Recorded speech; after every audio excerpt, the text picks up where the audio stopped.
Forces of Ukrainian democracy have struck Kremlin agents again. Former serviceman of National Guard of Ukraine was sentenced to 9 years of jail for a phone call to the Russian embassy. According to information of court of the city Chernigov, the man have asked about Russian citizenship in the embassy. Also, he have bought a wristwatch with title FSB in the Lubyanka.ru online market. 9 years for the phone call and wristwatch is very democratical, isn't it?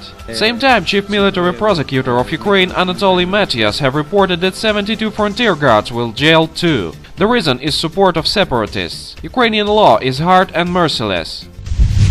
But what is this? Ukraine have denied official Georgia's ask about extradition of former Georgian President Mikhail Saakashvili and former Georgian Minister of Justice Zurab Adishvili. Remember, Zurab Adishvili is a subject of Interpol search, a so-called Red Alert. We had 72 separatists in Frontier Guard, 1 punitive operation, 2 violated Minsk agreements and a full government of US-controlled foreigners. Not that we needed all that for the building democracy, but once you get locked into serious US orders, the tendency is to push it as far as you can.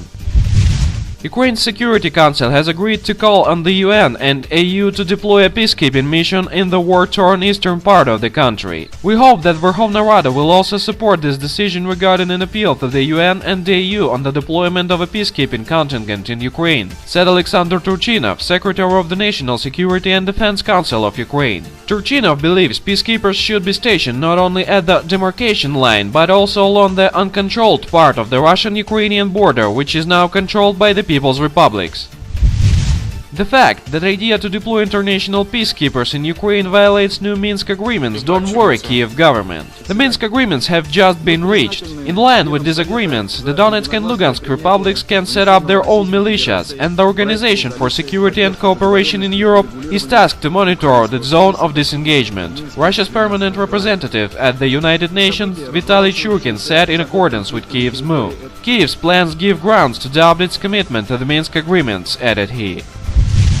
Though the violating of agreements and bluntly betrayal are natural actions for any Ukrainian government, even if there is no government but only bandits leaders on this territory. For example, the famous leader of Ukrainian nation according to Kiev version of history, Hetman Ivan Mazepa, betrayed Russian Tsar Pyotr I during the Great Northern War. Hetman Mazepa and his Zaporizhia Cossacks violated agreements with Russian Empire and went over the side of Charles XII on 1708. Then organization of so-called Ukrainian patriots UPA UNSO collaborated with Nazi Germany during the World War II. The interesting thing that Ukrainian patriots were mostly taking a part in actions of punitive battalions of Nazi Germany. So the idea fights against civilians and flee from real clashes isn't new for supporters of Kiev regime. Apparently, it isn't the whole list of Ukrainian betrayeds. But it's enough for acknowledge Kiev regime and its US-backed troops just repeat the history today. We thank our information partners for help with spreading this video news.